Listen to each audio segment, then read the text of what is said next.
Hi, it's Alaska Granny.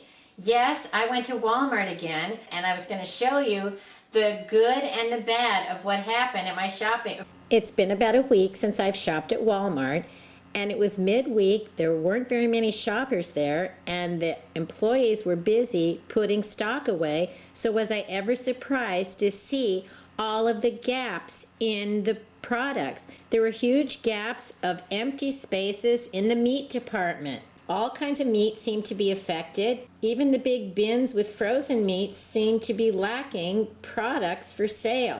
I was glad to see a few turkeys were in there for Thanksgiving, even though it's still a month away. But there weren't very many, and you don't see turkeys in Alaska very often. It's sort of a seasonal thing, like a candy cane is for Christmas. Turkeys seem to just be for Thanksgiving, and we really don't have them for sale here in the stores the rest of the year. I guess it's because we enjoy fishing and hunting and don't eat a lot of turkey. Are you seeing meat shortages where you are? Next, I started looking at the canned and packaged goods. I was surprised to see big gaps in the shelves with the packaged and canned foods. They were spread out further. Things like chili, mashed potatoes were spread out farther on the shelf, and there were lots of empty spaces where there is no food to buy. I looked at the soup aisle, and yes, the soup is pretty packed in, but if you look, there's only a few feet of the chunky style soups. The Progresso soups were $2 each, but there wasn't a big variety of them. Same with the Campbell's chunky soups. There were no gaps between all of those soups, but then it only took up a few feet of chunky soups. Then if you look down the aisle, yes, it looks like there's a lot of soup on hand, but 90% of it is broth.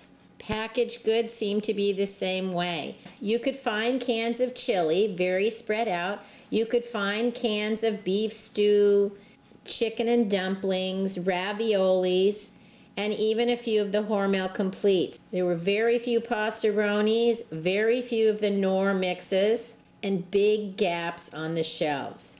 If you're looking for something more natural, they had a few of the Annie's organic cheesy raviolis for $2.34, but they only had 9 cans. Big gaps between the food. Look at the macaroni and cheese.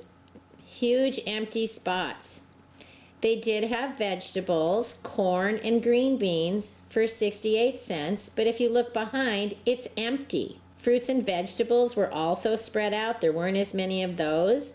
I did find a few cans of Thanksgiving pumpkin, but you can see there's not much of that, and Thanksgiving is still a month away. What about basics? They did have flour.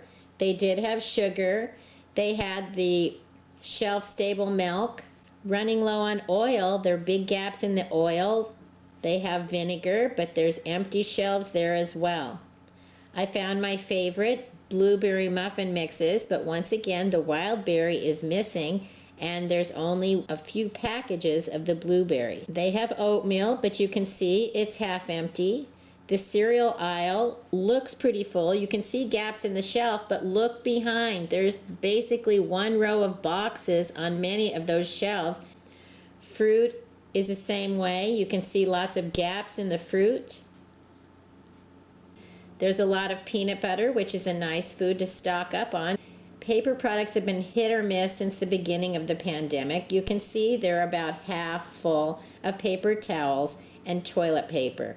So while they're available, if it's something you need, stock up on those paper items. Some of the cleaners are back in stock, not necessarily the ones that I choose, but at this point, I guess we're making do with what we can find. They did have liquid bleach. There's laundry detergent, but those are becoming more scarce. Dishwasher detergent was in short supply last week, and there is even less this week, and the same with dishwashing liquid. I was happy to see they still have the bleach tablets. If you're looking at stockpiling bleach, consider the bleach tablets, because liquid bleach, the part that's the bleach, can actually evaporate and dissipate, and you're left with a bottle of water. Bleach takes up a lot of room, but it's handy for disinfecting, so you may consider getting some of these bleach tablets. You add the bleach tablet to water and you can make your own gallons of bleach. I've read that aluminum has been in short supply and manufacturers are cutting back on the variety of sodas, and you can see that's the truth right here. Half of the shelves of sodas are empty. Look at the baby formula. I know that they keep it under lock and key, but I've never seen it where half of it is empty.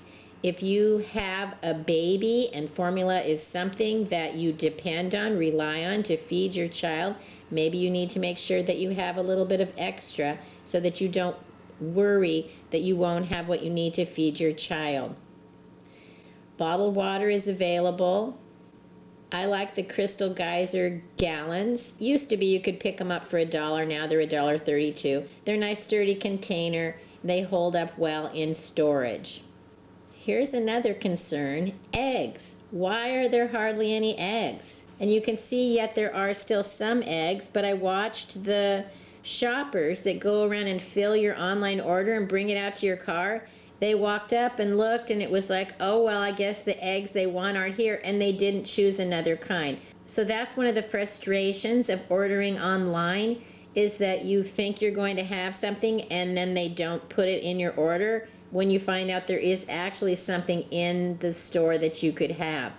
It's frustrating because you can either opt in to substitute for everything or nothing. So I don't want to substitute on a lot of items, but I might want to on something like eggs, but that's not an option.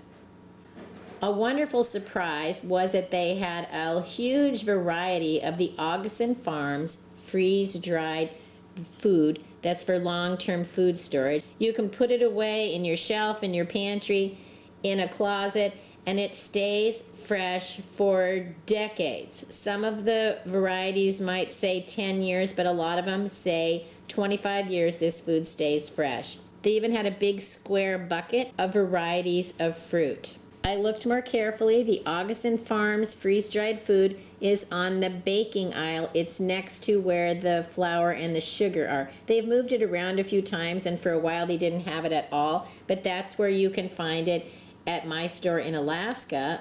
And if you can't find it at your store, you can order Augason Farms online at Amazon or on Walmart.com. In the camping section, they still have bottles of propane, but you can see a lot of them are sold out. This shelf was full the last time I was there, and they still do not have any containers of butane. If you have a butane stove, make sure that you have the fuel for it, because you can't use propane for butane. You need the specific fuel for your emergency cooking.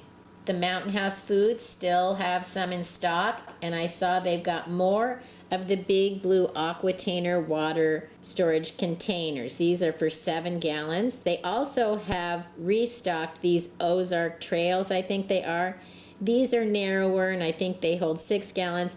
I bought these before for water storage and filled them up and set them aside, and found that they leaked along the seam. There's a seam along the middle of the bottom, and the water leaked out slowly. So it took me a while to figure out, where is this water coming from? So I do not recommend these Ozark Trail water storage containers. They are just not long lasting like the blue Aquatainers.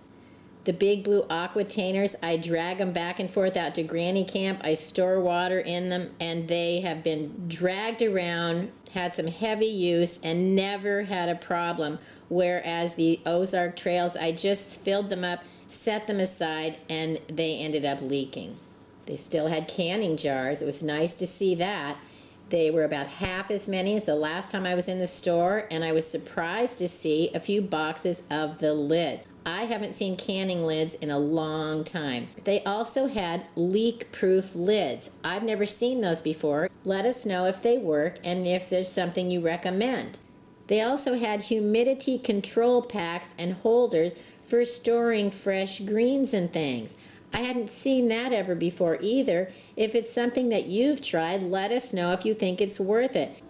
Foods are still available here in Alaska at Walmart, but they're getting fewer choices, less of a supply, and we know that they're talking about shutting things down again. Surges in the coronavirus, they're talking about unrest with this upcoming election, and I don't want to be caught short if we end up in some kind of a long-range problem where we can't get to the grocery store or food becomes too expensive to stockpile.